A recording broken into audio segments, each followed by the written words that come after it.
하나님 말씀 요한복음 4장 21절부터 26절까지입니다. 요한복음 4장 21절부터 26절의 말씀. 예수께서 가라사대 여자여 내 말을 믿으라. 이 산에서도 말고 예루살렘에서도 말고 너희가 아버지께 예배할 때가 이르리라. 너희는 알지 못하는 것을 예배하고 우리는 아는 것을 예배하노니 이는 구원이 유대인에게서 남이니라. 아버지께 참으로 예배하는 자들은 신령과 진정으로 예배할 때가 오나니 곧 이때라. 아버지께서는 이렇게 자기에게 예배하는 자들을 찾으시느니라. 하나님은 영이시니 예배하는 자가 신령과 진정으로 예배할지니라. 여자가 가로되 메시아 곧 그리스도라 하는 이가 오실 줄을 내가 아노니 그가 오시면 모든 것을 우리에게 고하시리이다. 예수께서 이르시되 내게 말하는 내가 그러라 하시니라. 아멘. 할렐루야. 할렐루야. 우리 하나님은 참 좋으신 하나님이십니다. 아멘. 예수가 하나님의 은혜와 평강이 여러분과 여러분의 가정과 직장과 사업장 그리고 여러분들의 자녀들까지 하나님의 은혜가 흐르고 넘치도록 채워지길 주의 이름으로 축원합니다. 자, 우리 따라합니다. 나는 예수님 안에서 모든 사람들을 이해하고 용서하고 사랑하겠습니다. 우리 선포의 기도 드립니다. 나사렛 예수의 이름으로 명하노니 내 안에 가난의 영, 채무의 영은 떠나갈지어다. 내 앞에 하나님의 축복을 가로막는 모든 악한 영들은 속히 떠나갈지어다. 내 죄로 인하여 나를 떠나갔던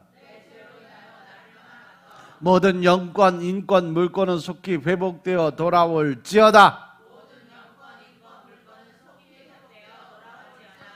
아멘. 할렐루야. 우리 안에 모든 가난의 영, 채무의 영이 떠나간 줄로 믿습니다. 우리의 모든 빚은 다 청산되어진 줄로 믿습니다. 하나님의 축복을 가로막는 모든 악한 영들이 떠나가고 나를 떠나갔던 모든 영권, 인권, 물권의 권세들이 다 회복되어 돌아온 줄로 믿습니다. 할렐루야. 이 시간 하나님께 영광 올려드리는 귀한 시간 되시길 주님의 이름으로 축원합니다. 오늘은 요한복음 4장 21절부터 26절의 말씀 가지고 예배하는 자들을 찾으시는 하나님이란 제목으로 말씀을 나누겠습니다. 따라합니다. 예배하는 자들을 찾으시는 하나님. 예배하는 자들을 찾으시는 하나님.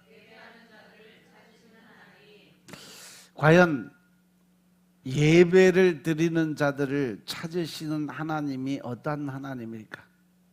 또 예배를 드리는 사람들은 어떤 사람들이길래 하나님께서 찾으실까? 오늘 말씀을 통해서 그 부분을 생각하고 과연 예배가 우리 삶에 어떠한 것이고 우리는 예배를 어떻게 생각을 해야 될까를 한번 돌아보시기 바랍니다. 우리 삶에서 삶의 현장에서 사람에 대해서는요 눈치 보고 두려워하고 또 그들에 대해서 어떻게 하면 인정받고 싶은 그런 욕심과 마음을 갖고 살아가요. 그런데 하나님께 대해서는 그 하나님의 뜻을 헤아리지도 않고 눈에 보이지 않으니까 오히려 말씀은 아는데 두려움이 없어. 즉 다시 말해서 경외하는 마음이 없다는 거죠. 그러니까 하나님을 두려워하지도 않고 자기 의를 드러내며 내 멋대로 사는 그런 삶을 살고 있어요. 근데 정작 우리가 알고 살아야 될 것은 우리가 과연 두려워하여야 될 대상이 무엇냐는 거죠.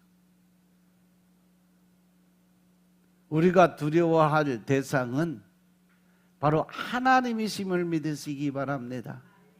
그리고 하나님을 두려워하는 것은 바로 그 두렵고 떨리는 마음을 갖는 것, 즉 하나님을 경외하는, 무섭고 또 이 두려운 마음이 들어와서 떠는 것이 아니라 그분이 너무 높고 감히 쳐다볼 수 없는 처지에 있는 그 자리에 내가 서서 오는 두려움과 그 떨림을 말하는 것이 경외라는 단어예요. 따라서 하나님께서 내 삶의 모든 상황 가운데 계심을 인식하고 살아갈 수 있는 삶이 바로 경외의 삶이에요. 우리가 말씀을 읽고 마음속에 깨달음이 오고 머릿속에 그것을 정리가 되면 그 다음에 우리가 해야 할 행동이 뭐예요? 과거의 내 삶, 내 생각, 내 뜻을 버리고 그 말씀에 순종하고 내가 좀 더 겸손하고 온유한 마음으로 살아갈 수 있는 준비된 자가 되어야 된다. 하나님이 나와 함께 계시면서 내 모든 행위를 봐주시고 나의 모든 하는 말을 듣고 계신다고 우리가 생각하고, 즉 코람데오의 삶을 살아간다 합니다. 하나님 앞에서 있는 것처럼 살아갈 수 있다면 우리들은 더 이상 사람을 의식하거나 어떤 대가를 바라보거나 보상을 기대하며 살아가는 삶을 살지 못할 거예요.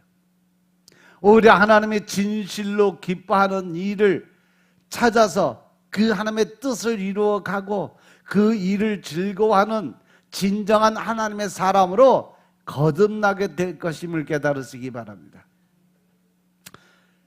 오늘 이 말씀의 본질은 요한복음 4장 1절부터 끝절까지 다 연결이 되어 있는 말씀이에요. 6절에 보니까 예수님께서 길을 가시다 피곤하니까 그 우물가에 앉으시고, 그게 오후 한 3시쯤 된 그 시간이었어요.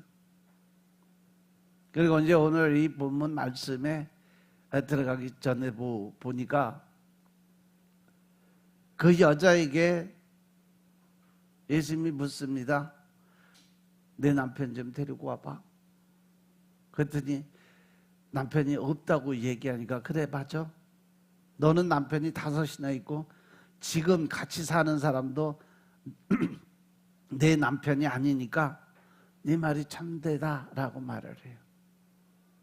그랬더니 여자가 느닷없이 자기의 본질, 숨겨놓은 비밀, 또 자기 속에만 간직하고 있던 그 이야기를 상대방에게 그냥 줄줄줄 나오니까 뭐라고 생각했어요? 이분이 바로 선지자, 다시 말해서 메시아구나, 그리스도구나 라는 그런 생각을 갖게 돼요. 그러면서 주제를 다른 걸로 돌려 바로 예배의 입장으로 돌립니다. 우리 조상이 이스라엘에서 예배를 드리는데 당신들의 말은 예배할 곳이 예루살렘에 있다고 얘기를 합니다 하고 이야기를 해요. 그러더니 예수님께서 내 말 들어, 내 말 믿어. 이 산에서도 말고 예루살렘에서도 말고 너희가 예배를 드릴 때가 이르는데 너희는 알지 못하는 것을 예배해 드리고 우리는 아는 것을 예배 드리니까 이는 구원이 유대인에게서 난다라고 설명을 해줘요. 그러면서 주는 말씀이 뭐냐? 아버지께서 참으로 예배하는 자들은 신령과 진정으로 예배를 드릴 때가 온다. 그때가 언제냐? 이렇게 하나님께서는 하나님에게 예배를 드리는 자들을 찾으신다고 그랬어요. 따라서 하나님은 여기니까 예배를 드리는 사람들은 신령과 진정으로 예배를 드려야 그것이 하나님께서 받으시는 예배다 라는 말씀이에요. 결국 예수님이 길을 가시다가 우물가에서 5 남편을 갖던 수가성 여인을 만나서 대화하는 내용이에요.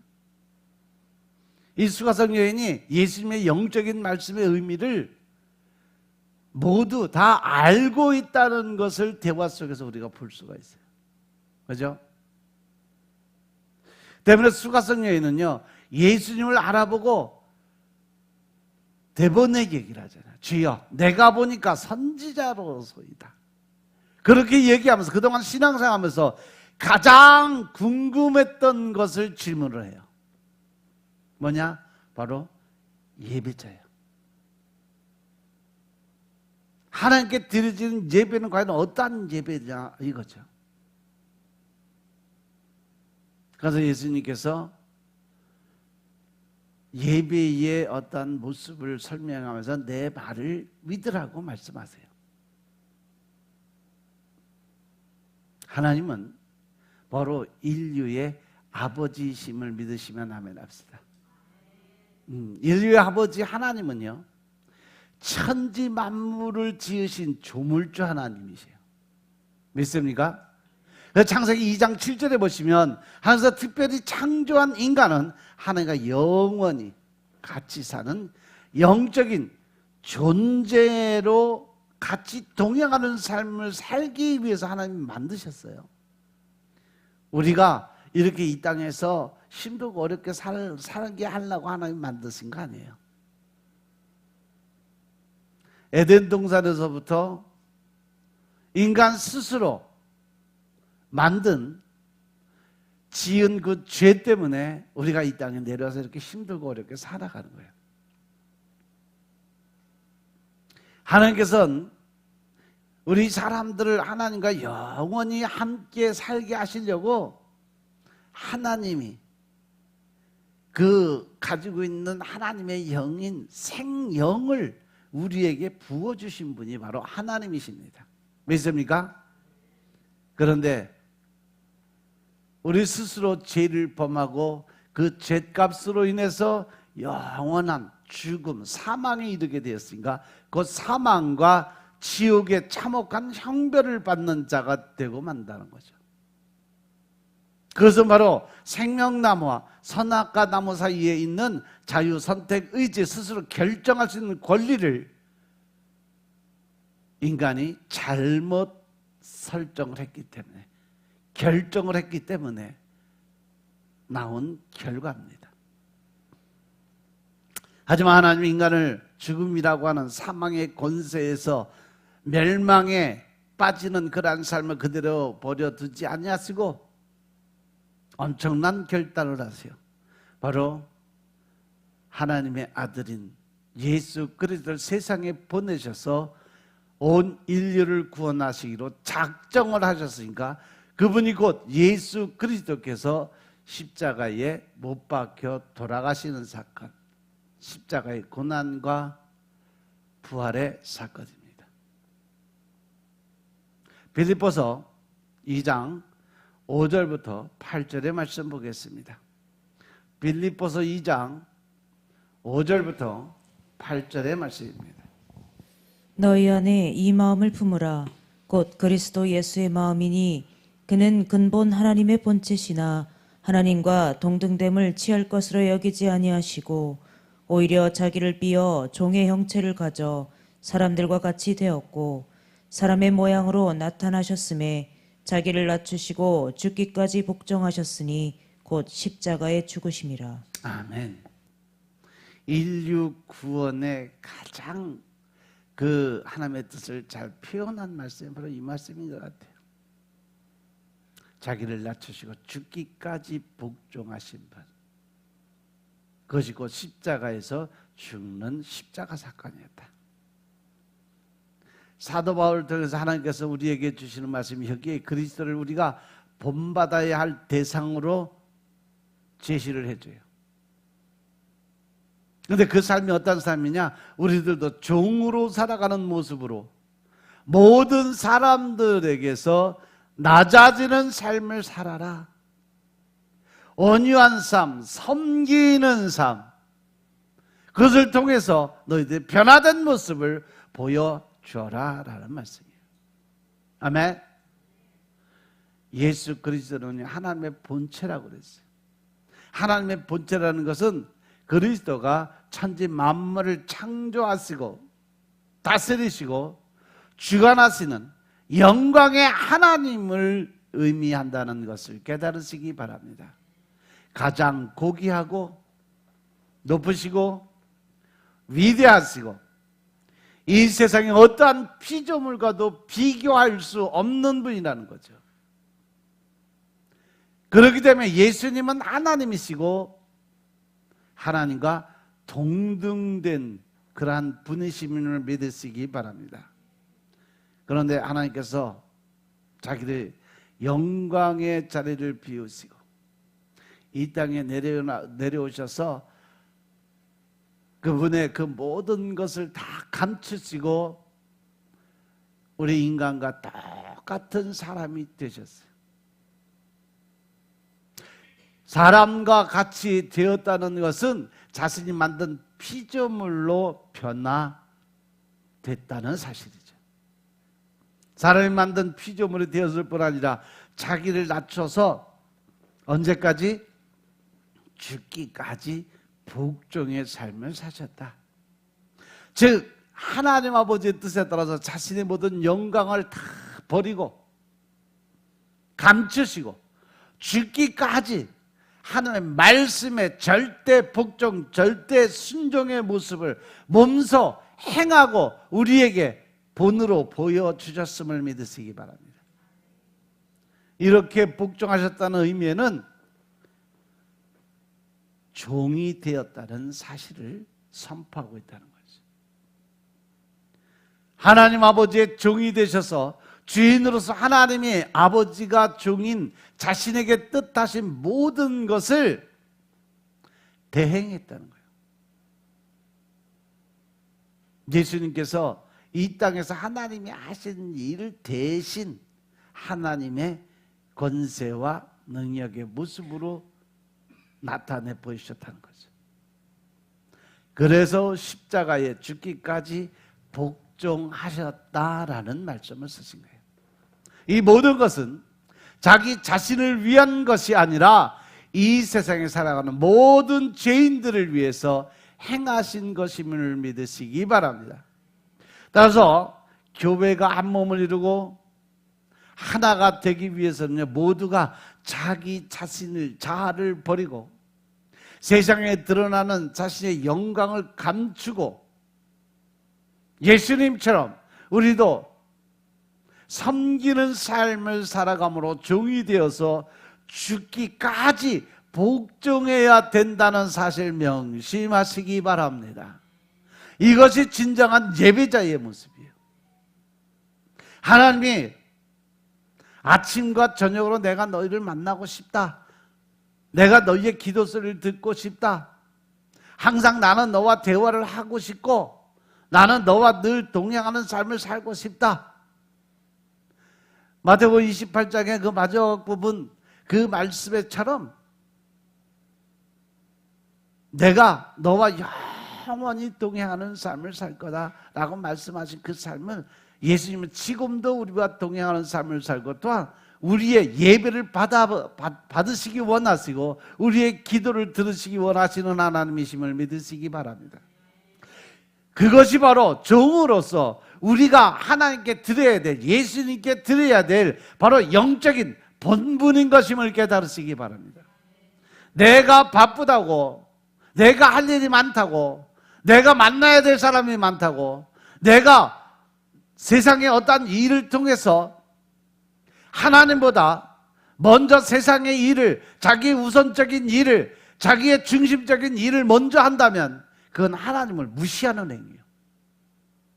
하나님의 원하시고 또 하나님의 계획하시고 하나님의 결정하신 일에 대해서 우리는 절대 복종하고 절대 순종해야 된다는 사실을 명심하시기 바랍니다. 따라서 교회로서 하나 되고 주님의 영광을 드러낼 수 있는 유일한 방법은 모두 예수 그리스도를 본받아서 자기 자신을 비우고 하나님의 말씀에 절대로 순종하고 복종하는 종이 되어야 된다는 사실인 것 깨달으시기 바랍니다. 그렇게 예수님께서 자기 자신을 비우고 낮추시고 십자가에서 죽으시는 고난을 받으면서 몸소 예수님은 우리에게 본을 보여주시고 섬김의 모습을 보여주셨어요. 내가 너희에게 섬김을 받으러 온 것이 아니라 내가 너희를 섬겨주러 왔기 때문이라고 말씀하셨어요. 그래서 하나님의 뜻에 합한 자, 하나님의 뜻대로 순종하고 복종하는 삶을 살아가는 사람들에게 부활의 생명, 영생의 생명, 즉 죽음에서 다시 살리는 일을 하셨고, 모든 이름 위에 뛰어난 이름을 주셨고, 구원자로 세워주셨음을 깨달으시기 바랍니다. 구원자로 세우시기 때문에 그 구원의 역사를, 예수님을 통해서 우리 모두가 구원을 받게 됐고, 그 예수 이름 앞에 모든 무릎을 꿇게 되었음을 깨달으시기 바랍니다. 왜냐하면 하나님께서 그렇게 예수의 이름 앞에 모든 권세가 무릎을 꿇게 되어 있다라고 설명을 해 놓으셨기 때문에 그래요. 그렇게 해서 예수 그리스도를 주라 시인하고 더 나아가서 하나님 아버지께 영광을 올려드리는 삶을 살게 만들어 놓은 것이 바로 우리들의 모습인 것임을 깨달으시기 바랍니다. 그러니까 결국 모든 것을 높이시는 일은 바로 하나님 아버지의 일이에요. 우리 스스로가 높아질 수는 없어요. 우리 스스로가 높아지려고 결정할 수 있는 권한도 없어요. 그 일을 할 수 있는 분은 오직 하나님 아버지 한 분이심을 믿으시기 바랍니다. 그래서 그 모든 일을 하나님은 하나님의 때가 되면 높여주시기도 하고 낮추시기도 하시는 분이심을 깨달으시기 바랍니다. 그것이 우리가 이 땅에서 하나님의 사람으로 살아야 될 영적인 자세의 본분인 것임을 믿으시기 바랍니다. 높이는 것은 내가 아니에요. 높이는 것은 하나님이 하시는 일인 것임을 믿으시기 바랍니다. 내가 나를 아무리 높이려고 할 때 결국 우리는 높아질 수 없어요. 그 교만함으로 오히려 분쟁과 다툼만 일으킬 수밖에 없다는 사실을 깨달으시기 바랍니다. 우리를 세우시고 높이시는 하나님을 바라볼 수 있는 여러분들이 다 되시길 주의 이름으로 축원합니다. 이토록 인간을 사랑해서 죄와 사망과 지옥에서 구원해 주신 하나님은 감사와 찬양과 충성과 예배를 마땅히 받으셔야 되는 분이심을 깨달으시기 바랍니다. 그러므로 하나님께 신령과 진정으로 자신의 몸을 영적인 산 제물로 드리는 예배가 없는 자들은, 즉 어쩔 수 없이 그냥 목사가 잔소리하니까 귀찮아서, 또 다른 성도들이 자꾸 전화해서 물어보고 하니까 귀찮아서, 이렇게 나오는 사람들은 예수 그리스도의 대속의 은혜로 구원받은 사실이 없는 사람들이에요. 왜? 그 안에 뭐가 없어요? 신령과 진정으로 드리는 예배가 없기 때문에. 그러한 사람들은 구원받은 사실이 없는 사람들이에요. 그렇기 때문에 구원의 주님께 드릴 예배 자체가 없는 자들이에요. 저기 25장 이후의 말씀에 보면 하나님께서 성막을 짓기 위해서 이스라엘 백성들에게 예물을 받으세요. 성막을 짓기 위해서 건축 헌금을 받았죠. 건축 헌금을 받을 때 어떠한 것을 받아왔어요? 모세에게 기쁘고 자원하는 마음으로 드리는 자들 것만 받아라. 즉 하나님께 드려지는 모든 것은 기쁜 마음으로, 자원하는 마음으로, 감사의 마음으로 드리는 것만이 하나님이 받으시는 예물인 것임을 깨달으시기 바랍니다. 바로 예배도 마찬가지, 하나님께 드리는 제물이에요. 그래서 여러분들의 삶 속에 거룩한 산 제사의 모습이 바로 예배자의 모습인 것임을 깨달으시기 바랍니다. 때에 따라서 우리가 타성에 젖어서 예배를 드리는 자체를 자기 생각과 자기 뜻과 자기 방법으로 변형시킬 때가 많아요.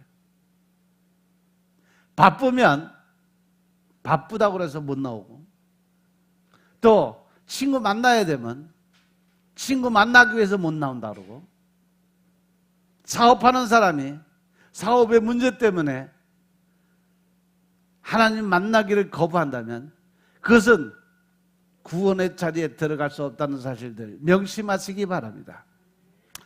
따라서 구원의 주님께 예배가 없는 자들은 하나님을 예배로 만나지 못하는 사람이고, 또 그가 혹시 하나님을 믿는다고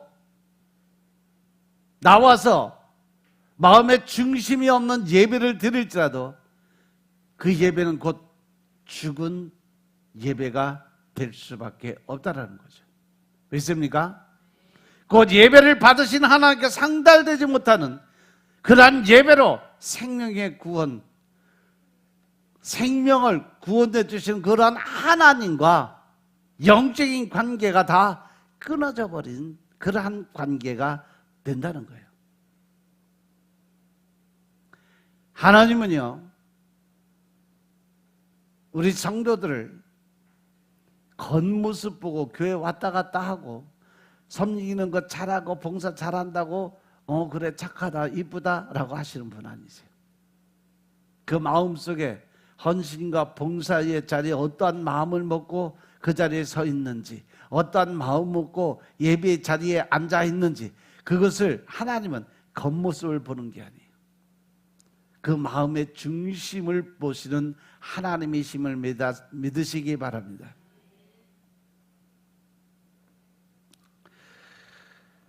예배를 받으시는 하나님께서 올바로 받으시는 예배자가 되려면 먼저 내 자아를 버리셔야 된다는 사실 명심하시기 바랍니다.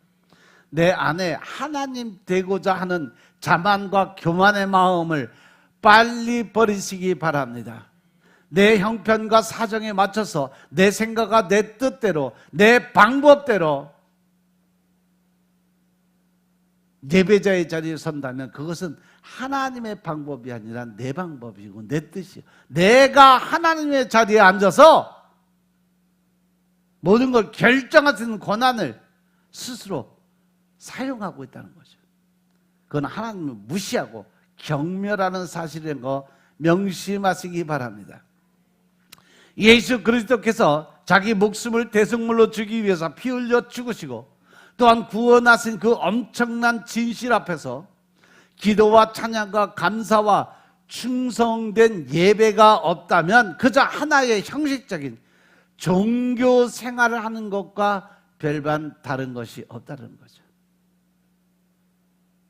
그것은 예배자란 성도라는 포장 안에 들어가서 속고 살아가는 아주 불행한 자의 모습인 것임을 깨달으시기 바랍니다. 따라서 주님은 신령과 진정의 마음을 갖고 예배를 드리는데 예배 드리는 자의 몸을 산 제물로 드리라고 명령하신 거예요. 산 제물로 드린다는 것은 뭐예요? 하나님을 믿는 사람들은 최소한 세상을 살아가면서 매일매일 하루하루의 삶이 말씀에 의지하는 삶, 더 나아가서 기도로 응답받은 대로 하나님의 뜻에 하나님의 마음에 합한 자가 될 수 있는 그러한 모습으로 살아가야 된다는 거죠. 말과 행동에 대해서 그만한 책임감을 갖고 살아야 된다는 사실 명심하시기 바랍니다. 천하 영광을 다 소유하는 것보다 아무리 많은 물질 축복을 받는 것보다 더 크게 더 중요하게 생각해야 될 것은 바로 구원의 하나님께 예배를 드리는 것이 최우선되어야 된다라고 하나님이 말씀하고 계심을 깨달으시기 바랍니다. 그런데요, 이 사단의 역사가 엄청나요. 마귀 사단은요, 세상의 모든 사람들, 심지어 하나님의 아들인 예수님에게까지도 천하 영광을 보여주면서 자기를 경배하도록 유혹을 했어요. 그것이 마태복음 4장 8절부터 11절의 말씀이에요.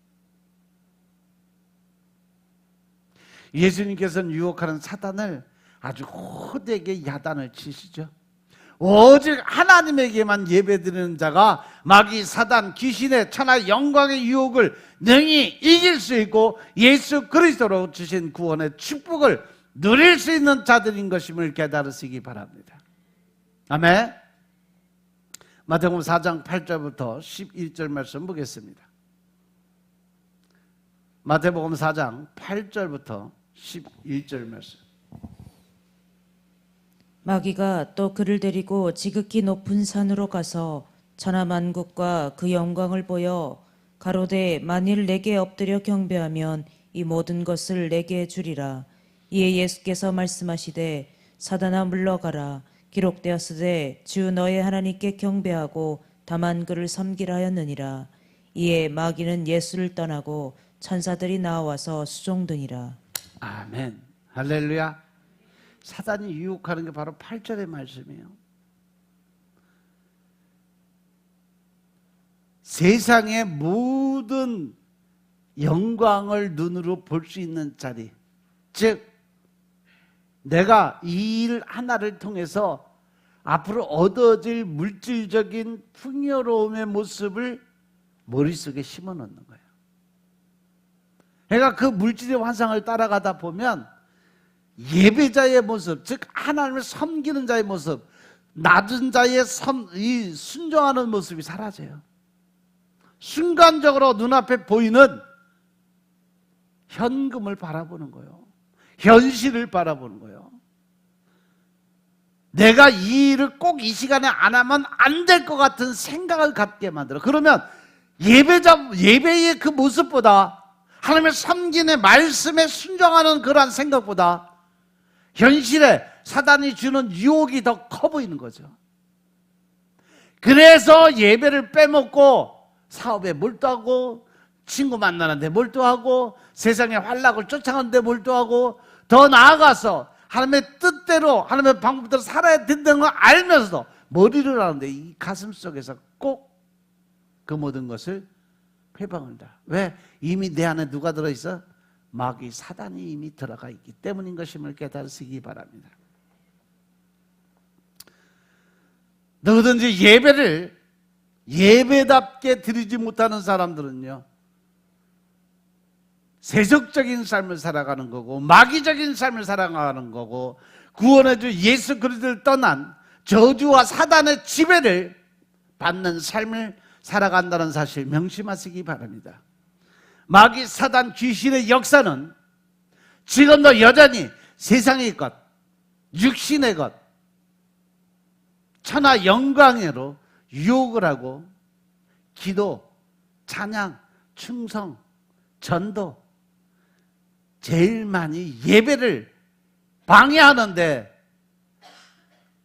우리가 늘 하나님과의 거룩한 산 제사에 드려져야 될 예배자의 모습을 절대적으로 막고 방해하는 모습으로 우리 안에 들어와 있음을 깨달으시기 바랍니다. 예배는요, 구원받은 사람들의 확실한 신앙 고백이 되기 때문에 절대로 마귀, 사단이 나를 방해할 수 없는 그러한 간절한 마음을 갖는 예배자의 모습으로 살아가야 된다는 사실 명심하시기 바랍니다. 따라서 이 말씀을 듣고 있는 여러분, 구원의 주님께 드리는 예배는요, 어떠한 예배든지 내 자신, 이 육신이 갈망하는 요구인 천하의 영광보다, 물질의 풍요로움보다, 세상의 연락을 쫓아가는 그러한 열정의 마음보다 하나님이 요구하시는 그 삶의 본질이 더 큰 것을 확실하게 알고 천하 영광을 초월하는 믿음의 사람들로 사시길 주로 축원합니다. 이 땅의 천하 영광은요, 바로 육신의 것이고 육신이 정지되는 그 순간, 그날에 천하 영광은 여러분들 영혼을 죄와 사망과 지옥에서 절대로 구원받지 못하게 하고 있다는 사실 명심하시기 바랍니다.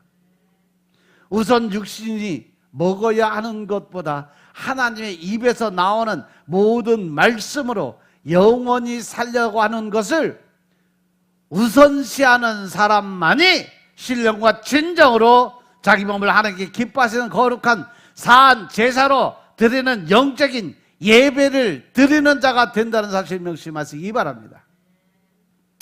마태복음 4장 4절에 보시면 사람이 떡으로만 살 것이 아니라 하나님 입으로 나오는 모든 말씀으로 살아야 된다라고 예수님께서 직접 설명해 놓으셨어요. 우리가 이 땅에 살아가는 것은 육신으로 먹고 사는 그러한 것만이 중요한 것이 아니라 그보다 더 중요한 게 영적인 삶을 먼저 살려놔야 육신도 살아갈 수 있다는 거예요. 믿습니까?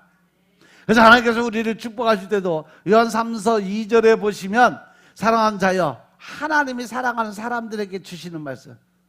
제일 먼저 뭐가 잘 돼요? 내 영혼이 잘 되기. 내 영혼이 잘 되면 너가 하는 모든 일 범사에 잘 되는 그런 축복이 임하게 되고, 더 나아가서 영혼이 잘 되고 범사가 잘 되니까 몸에 사단의 권세가 없어. 병마가 들어올 수가 없어. 늘 기쁘고 즐겁게 사니까 아플 일이 없어. 그러니까 강건한 축복이 내게 임하게 될 것이다 라고 말씀하셨어요. 하나님의 축복의 통로가 바로 영적인 삶이 먼저 살아야 세상에 하는 일이 잘 되는 거예요. 근데 우리들은 거꾸로 생각한다는 거죠. 내가 잘 되면 하나님의 일도 잘 될 거라 착각을 한다는 거죠. 그것은 바로 사단 마귀가 주는 그런 육적인 생각인 것임을 깨달으시기 바랍니다. 아멘. 따라서 신령과 진정으로 자기 몸을 하나님께 기뻐하시는 거룩한 산제에서 드리는 영적인 예배를 드리는 자는요, 내려놓음의 자리에 들어가야 된다. 아멘. 또한 하나님의 말씀을 시험하지 않는 자만이 구원의 주님을 기쁘게 하는 예배자가 될 수 있다는 거죠. 마태복음 4장 7절의 말씀 보면 주 너희 하나님을 시험치 말라고 하나님이 말씀을 하셨어요. 이것은 바로 하나님과 나 사이에서 하나님을 시험하는, 내가 이 정도는 해도 되겠지, 내가 이 정도만 드려도 되겠지, 내가 이만큼만 예배를 드리면 되겠지, 자기 생각, 자기 판단으로 하나님을 시험하지 말라는 거예요. 하나님은 한번 말씀하신 뜻, 하나님의 하나님의 방법대로만 일을 하시는 하나님이심을 믿으시기 바랍니다. 예배는요, 자기 영혼을 사랑하는 사람들이 구원의 주님을 향한 최고의 신앙의 고백의 자리에 들어섰음을 깨달으시기 바랍니다. 내가 예배를 드리고 있다는 사실, 신령과 진정의 마음으로 하나님께 설 수 있다는 사실은 바로 내가 이 땅에서 하나님께 드릴 수 있는 최고의 영광이에요. 가장 큰 것을 드릴 수 있는 자리에 내가 선다는 거죠. 그래서 예배는 내가 이 예배를 드리면서 하나님께 뭘 받기 위한 것이 아니에요. 내가 하나님께 지금까지 살게 해주신 것도, 오늘 하루 무사히 잘 지나게 해주신 거, 더 나아가서 하나님의 뜻대로 내가 살아갈 수 있다는 것에 대해서 감사와 영광을 올려드리는 자가 예배의 자리예요. 착각하고 내가 예배 드렸으니까 하나님이 나한테 이런 거 주시겠지, 저거 주시겠지, 하나님이 주시옵소서, 이거 아니에요. 예배의 자리는요, 주님 홀로 영광 받아달라고 나의 모든 거, 지금까지 감사의 제목들을 올려드리고, 찬양도 올려드리고, 경배도 올려드리고, 영광 올려드리고, 이렇게 하나님께 올려드리는 모습이 예배자의 모습이에요. 그것이 바로 예배의 자리인 것임을 깨달으시기 바랍니다. 주님께 올려드리는 거룩한 예배는요, 육신의 건방을 떠는 방종의 자유가 아니고 예배를 받으시는 하나님의 요구대로 나의 몸을 산 제사로 드리는 신령과 진정으로만 드려야 되는 하나님의 엄숙한 요지부동한 하나님의 법칙이요 명령인 것임을 깨달으시기 바랍니다. 오직 예배는 예배의 방해자 마귀 역사가 전혀 틈타지 못하도록 예배를 받으신 하나님만 온전하게 받으실 수 있도록 오직 한 가지만 생각하고 오직 한 분께만 드려지는 그 자리를 서야 되는 것이 진정한 예배자의 모습이에요. 오직 예수, 오직 한 길로만 걸어갈 수 있는 이러한 삶을 살아가는 것이 바로 진정한 예배자의 모습인 것임을 깨달으시기 바랍니다. 올해 하나님이 우리에게 주신 말씀이 뭐예요? 너희는 하나님과 화목하고 평안하라.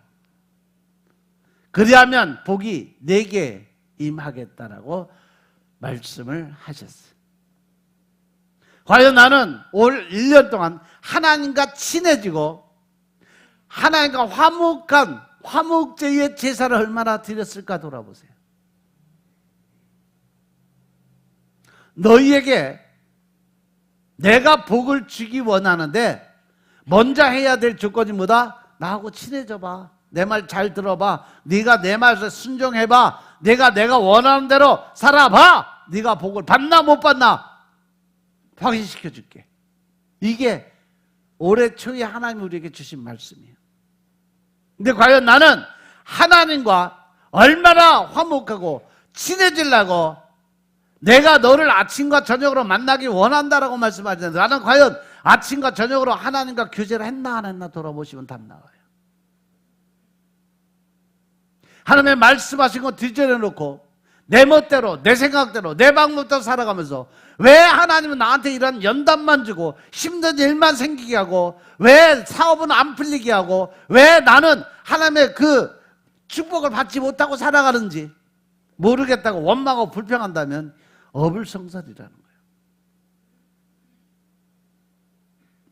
제가 여러분들에게 늘 말씀드리지만 하나님은요 우리에게 무언가 응답을 하시고 복을 주시기 전에 늘 내가 이걸 이렇게 하면 내가 이거 이렇게 할게 라는 전제 조건이 항상 있어요.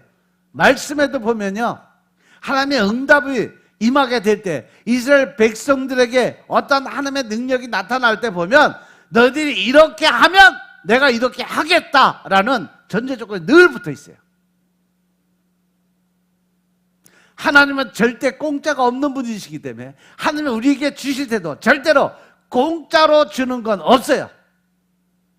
그만한 노력과 대가 지불을 받을 준비가 되어 있어야 그릇이 준비되어 있어야 그 자리에 하나님의 복을 부어 주신다는 사실 명심하시기 바랍니다. 따라서 예배는 구원의 주님께 구원받은 자들이 감사의 고백으로 올려드릴 때 주님께서 만나주시는 절대 거룩한 제사의 의식인 것임을 깨달으시기 바랍니다. 이것이 바로 참된 예배자의 모습이에요. 구약시대에 제사에 성공하는 사람들이 제사를 받으신 하나님으로부터 축복을 받는 성공자가 되었던 것처럼 오늘날 예배에 성공하는 자만이 예배를 받으시는 하나님으로부터 영원한 천국을 유업으로 받는 축복의 성공자가 될 수 있다는 사실 명심하시기 바랍니다. 더 나아가서 구약시대 때 하나님의 뜻대로 하지 아니고 명령대로 하지 아니하고 제사의 실패자가 가는 길은 저주와 죽음을 면치 못하는 삶을 살았어요. 그죠? 구약시대에 보면 하나님의 명령하신 대로 하지 않은 사람은 거의 왕들이고 뭐 선지자고 다 죽음의 자리를 면치 못했어요. 죄와 사망과 지옥의 처절한 형벌에서 구원받은 자가 구원의 주이신 주님께 드리는 예배의 실패자가 된다면 예배를 받으실 구원의 주 하나님을 감히 능멸하고 무시한 죄로 육신이 끝나는 날 반드시 죽은 후에 뭐가 있다? 반드시 심판이 있으리라. 이때 여러분들은 지옥의 형벌을 결코 면할 수 없다는 사실 명심하시기 바랍니다.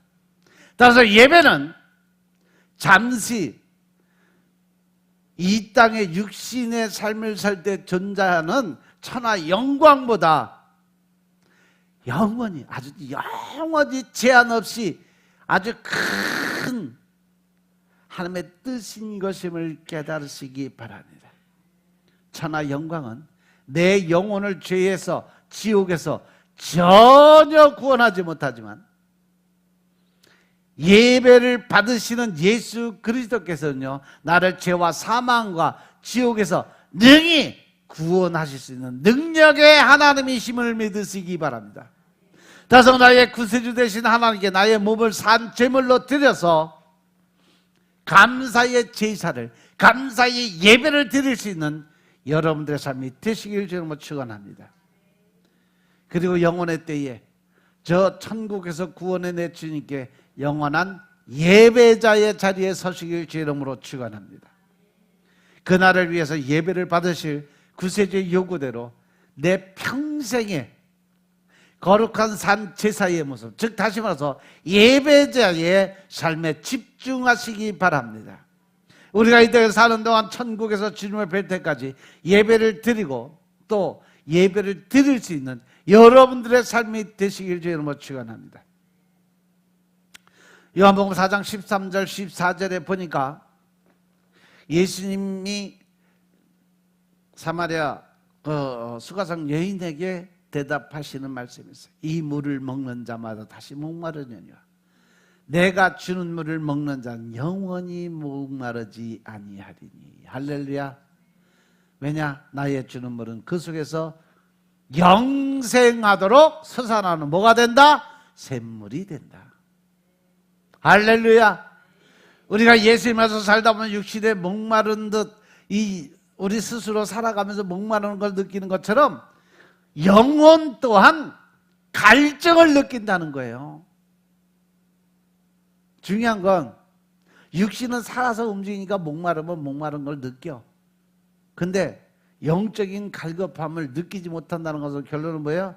그 영은 죽었다라는 거죠. 죽었으니까 못 느끼는 거예요. 영적인 갈급함을 못 느껴요. 영적인 이 배고픔을 못 느끼고 살아가는 거예요. 그 영이 죽었는데 뭘 느끼겠어요? 영이 살아 움직여야 영적인 갈급함도 느끼고 영적인 그 배고픔도 느끼고 살아갈 수 있는 겁니다. 영이 죽으면 아무것도 느낄 수가 없어요.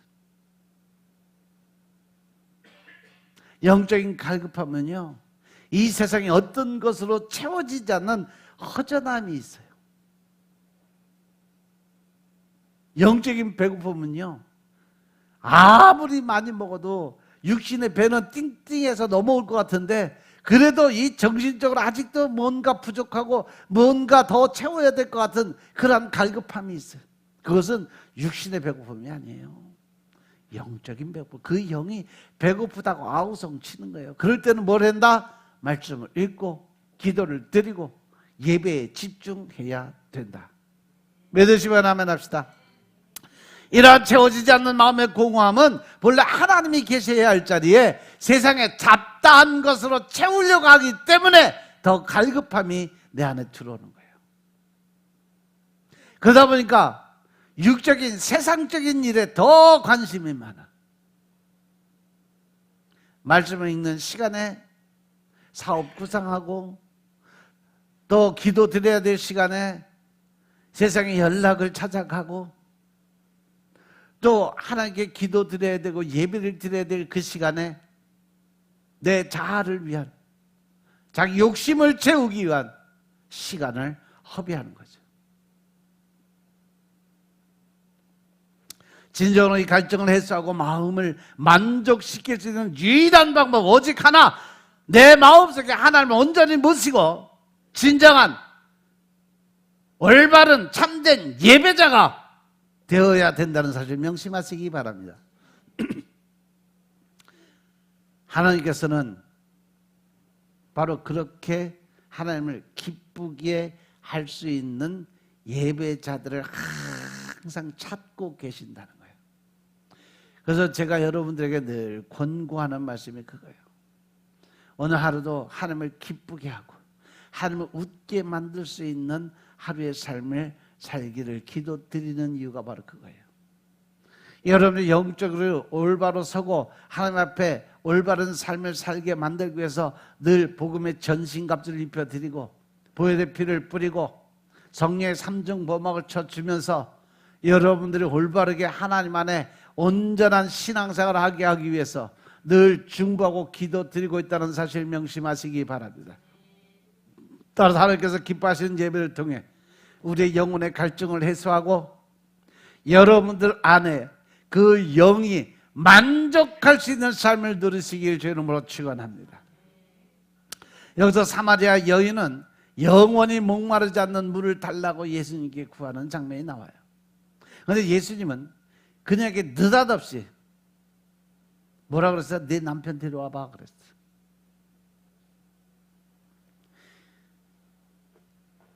이 내가 주는 물을 마시면 영원히 목마르지 아니할 거다 그랬는데, 그러니까 사마리아 여인이 그러면 그 물 나한테도 주세요 그랬더니 예수님이 느닷없이 됐든 그거 전혀 상관없이 네 남편 데려와봐 이 얘기를 해요.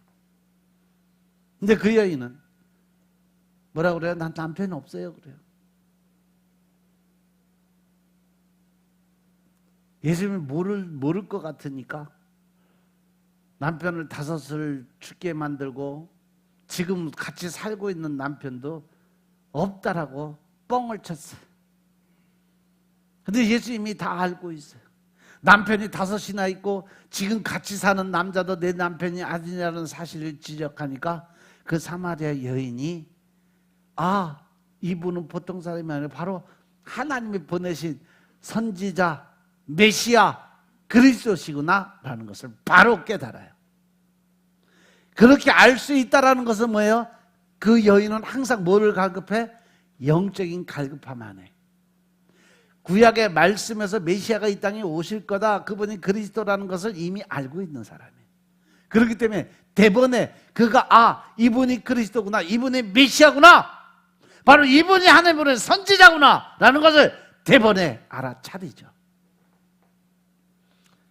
그러니까 그녀가 바로 자기가 평생 궁금했던 예배자의 모습을 물어봐요.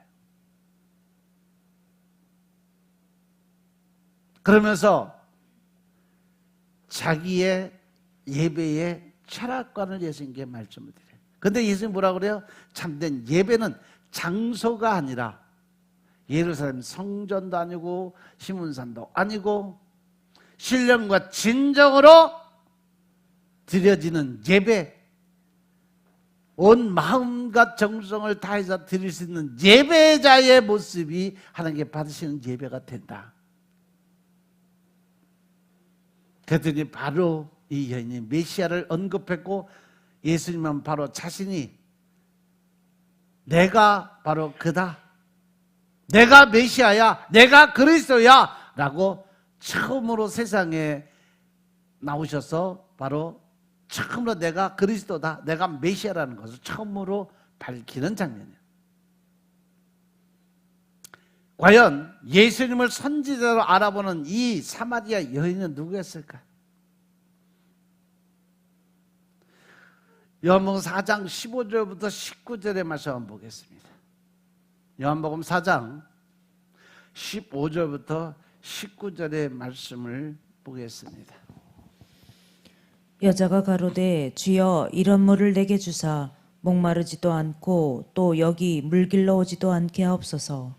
가라사대 가서 내 남편을 불러오라. 여자가 대답하여 가로되 나는 남편이 없나이다. 예수께서 가라사대 내가 남편이 없다 하는 말이 옳도다. 내가 남편 5이 있었으나 지금 있는 자는 내 남편이 아니니 내 말이 참되도다. 여자가 가로되 주여 내가 보니 선지자로서이다. 할렐루야. 보니까 사마리아 여인, 이 수가성 여인이 보통 여자가 아니라는 거 여러분들 대본 말씀을 보면 알 수가 있어요. 그래서 이해하라고 앞에서 대충 설명을 해주고 읽은 거예요. 사람들은 종종 자신의 기대와 편견에 따라서 다른 사람을 판단해. 하지만 진정한 가치를 알아보려면 그 마음속에 열린 마음이 있어야 돼요. 그리고 겸손함과 온유함을 고루 갖춰야 된다는 사실이죠. 겉으로 나타나는 그러한 외적인 모습이나 사회적인 어떤 지위보다 그 사람의 내면과 행동을 통해서 그 진가를 살피는 태도가 중요하다는 거예요. 즉 다시 말해서 겉모습의 그 모습이 아니라 그 사람의 내면을 들여다볼 수 있는 영적 분별함을 얻는 그러한 은사를 받은 그러한 사람이 반드시 필요하다. 이것이 아주 중요한 역할을 해요. 일상 속에서 주의를 기울이고 또 진리를 탐구하는 과정이 영적인 통찰력을 길러줘요. 이것은 오직 영적인 분별함을 얻은 자들에게만 주어질 수 있는 특권이에요. 진정한 지도자나 올바른 가르침을 만났을 때는요, 이를 받아들이고 삶 속에서 실천하는 그러한 결단이 필요해요. 오늘 하나님이 주신 말씀도 예배의 진정한 모습, 진정한 예배자의 모습, 또 우리가 예배 드릴 때 어떠한 모습으로 있어야 되는지 그것에 대해서 쭉 설명하고 있는데, 과연 이 예배가 얼마나 중요했으면 하나님께서 이러한 말씀을 주시면서까지 진정한 예배자의 모습을 찾고 계실까를 분명히 생각해 보시기 바랍니다. 이렇게 할 때 우리는 더 깊은 이해와 성숙한 신앙을 이어갈 수 있어요. 사마리아 여인은 예수님께서 주시는 생수에 대해서 이해하고 그것을 자신에게도 주시기를 요청을 하죠. 예수님은 그녀의 과거의 삶, 즉 남편이 5명이고 현재 사는 사람은 남편이 아님을 정확하게 아시고 그녀의 숨겨진 진실까지 알고 계시다는 것을 보여줘요. 이로써 예수님은 단순한 대화 상대가 아니라 사람의 내면까지 꿰뚫어 보시는 하나님이라는 사실을 드러내셨다는 거죠. 그래서 이 말씀의 본질을 보니까 먼저 생수를 구하는 여인의 신앙적 갈망을 살펴보면 예수님께서 자신이 주는 마시는 자 그 안에서 영생하도록 솟아나는 생수라는 것을 말씀하시니까 사마리아 여인은 즉시 반응을 해요. 그리고 호칭이 바뀌어요. 뭘로 바뀌었죠? 주여라는 단어로 바뀌어요. 자신에게도 그 물을 달라고 요청을 하죠. 즉 다시 말해서 그러면 저도 구원의 반열로 데려가 주세요, 이 말씀이에요. 믿습니까? 이는 단순한 호기심이나 예의상의 말이 아니라 그녀가 예수님을 단순한 사람이나 선지자가 아닌 특별한 생수를 주시는 분으로 인식하게 되었다는 것을 보여주는 거예요. 그는 이미 영적으로 눈이 팍 뜨여진 거예요. 예수님 만나는 순간 지금까지 기다리고 간절히 소망했던 그러한 하나님의 본 모습을 깨닫게 된 거죠. 이전까지 여인의 예수님에 대해서 막연한 호기심이나 의심의 눈길을 가지고 있었는데 이제는 직접 내가 그것을 받아야 된다는 의식과 내적인 필요를 느끼게 된 거죠. 이 장면은 이 수가성 여인이 신앙적으로 얼마나 성숙하고 성장한 사람이었는지를 나타내 보여주고 있는 거예요. 그녀는 예수님께서 주시는 생수가 단순한 물이 아니라 영혼을 채우고 영생으로 인도하는 특별한 선물이라는 것을 직감적으로 깨달았어요. 알게 된 거죠. 그런데 여전히 그녀는 예수님께서 말씀하신 그 물이 상징하는 깊은 의미, 즉 단순한 갈증을 해소하는 것이 아닌 영적인 회복과 구원에 이르는 생수, 즉 말씀이라는 것을 완전히 이해하지는 못했어요.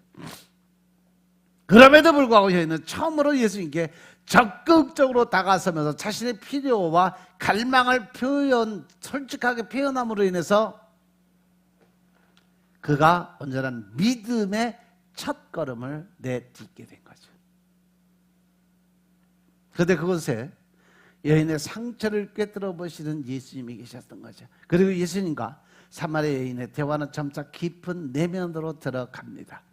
예수님께서 여인에게 남편을 데리고 오라고 하니까 여인은 남편이 없다고 솔직하게 이야기를 합니다. 그런데 여기에는 감춰진 비밀, 거짓이 들어있다는 것을 먼저 예수님은 그녀의 말이 맞다고 인정을 먼저 했죠. 그래, 네 말이 맞아. 그런데 그녀가 이전에 5명의 남편이 있었고 지금 함께 사는 사람도 남편이 아니었다라는 것을 이야기를 했지. 겉으로 보기에는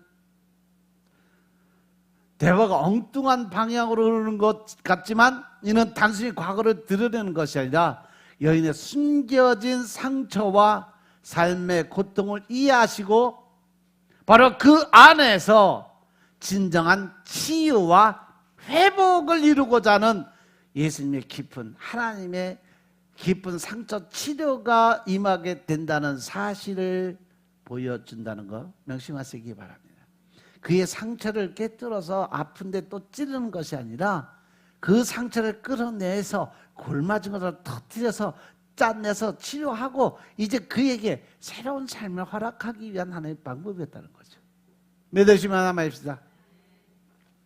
근데 이 본문을 이 수가성 여인의 부도덕성을 지적하는 장면으로 해석을 해요. 그녀가 남편이 5씩이나 해서 창녀의 비유를 참 많이 해요. 본질적으로 엄청난 잘못된 해석이에요. 당시 유대사의 간섭을 고려하면 이건 절대적이지 않는다. 당시 이혼의 주도권은 남편에게 있었어요. 그리고 여인은 여러 번 남편에게 버림받은 사회적으로 아주 취약한 자리에 있는 그런 존재였다는 사실이죠. 신명기 24장 1절에 보면요, 남편은 아내에게 부정한 점이 있다고 생각만 해도 그 여인을 집에서 내쫓을 수가 있었어요. 당시 다른 학파에서는 사사 문제만 이혼을 가능했고 또 하나 장자의 대물림의 제도가 있었어요. 이게 진짜 중요한 말씀이에요. 장자인 형이 후손이 없이 죽게 되면 동생인 차자가 그 여인과 같이 살아서 대를 이어야 돼. 만약에 차자도 대를 잇지 못하고 죽으면 그 동생이 대를 잇고 또 죽으면 또 그 동생이, 그래서 그 집의 친족의 사람들이 다 죽고 나면 사촌까지도 그 대를 이어서 후손을 만들어야 그 연계된 점이 끝나요. 그러니까 이 수가성 여인이 제가 볼 때는요, 5명의 남편이 있고 지금 사는 남편도 남편이 아니라는 사실은 언제 죽을지 모른다는 거죠. 앞에 5명이 죽은 건 그의 집안의 혈족들, 집안이 무정자증인가 봐. 그래서 같이 사는데도 임신을 못하지. 씨가 없어서. 그래서 그 여인이 진짜 힘들고 어렵고 고통스러운 삶을 살았던 그 부분을 예수님께서 치료하시기 위해서 남편의 이야기를 꺼냈던 거고, 그거를 통해서 치유하시니까 나중에 어떻게 돼요? 그가 예수님의 말씀을 듣고 치유가 되니까 바로 어디로 가? 동네로 달려가서 전도자의 사명, 복음 전도하잖아요. 믿습니까?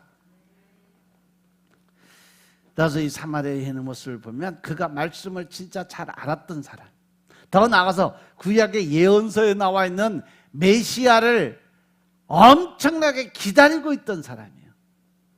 예수님의 영적인 말씀을 바로 알아듣고 예수님이 메시아인 것을 알아본 것을 통해서 알 수 있는 것은, 그녀는 흔히들 이야기하는 창녀의 모습이 아닌 구약의 율법을 잘 지키는 사람이었고, 그 말씀이 지금 이 땅에서 이루어지고 있다는 사실을 깨닫고 그리스도 예수, 즉 메시아를 인정하고 받아들이는 사람이었다는 거죠. 그래서 그 목마름의 갈증을 해결한 물을 들어온 그 물의 양동이를 버려두고 동네로 달려갑니다. 그리고 사람들에게 나의 행한 모든 일을 말하는 사람, 그 사람을 봐라, 이는 그리스도가 아니냐고 복음을 전함으로 동네 사람들이 예수님으로 나오게 해서 복음 전도자로서의 쓰임을 받는 여인이 됐다라는 거죠. 믿습니까? 이것이 바로 수가성 여인의 진정한 모습이에요. 이것을 엉뚱하게 창녀의 비유를 해서 부정한 여자로, 나쁜 여자로, 그래서 벌을 받는다라는 식으로, 그러면 앞뒤가 안 맞아요. 수상 여인이 어떻게 메시아를 기다리는 사람이 되고 또 예수님의 말씀을 듣고 영적으로 깨어져서 바로 메시아인 것을, 그분이 그리스도라는 것을 어떻게 알았겠냐고. 영적으로 깨어있지 않으면 절대로 예수님의 그 영적인 말씀을 영적으로 해석할 수 있는 능력이 없어요. 근데 그는 대번 알아듣잖아요. 그리고 그가 기다렸다라는, 그리스도 메시아를 기다렸다는 것을 직접 기록을 해놨잖아요. 그러니까 여러분들 수가성 여인을 나쁜 여자, 부정한 여자로 생각하지 마시고 율법에 의해서 희생당한 여자, 그래서 고통스럽고 괴롭게 살았던 여자, 그래서 예수님이 와서 직접 치료해 주시고 나니까 바로 복음 전도자 사명자로 바뀌었다는 사실 명심하시고 나머진 오후 시간에 하겠습니다. 기도드리겠습니다. 아버지 하나님 감사드립니다. 오늘도 아버지 하나님께서 수가성 여인을 통해서 우리에게 주신 귀한 말씀을 깨닫고 알게 하시니 감사합니다. 우리 마음속에 늘 신령과 진정의 마음으로 아버지 하나님께서 일하시는 모습을 나타내 보여주게 하시고, 주님이 말씀하신 대로 우리가 하나님과 화목하고 평안한 삶을 살게 하옵소서.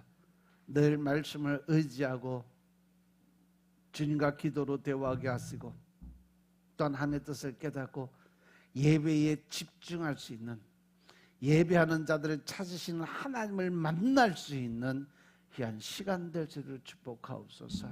이번 한 주간도 오직 말씀에 의지하고 기도의 중심으로 예배에 집중하는 삶을 살게 축복하옵소서.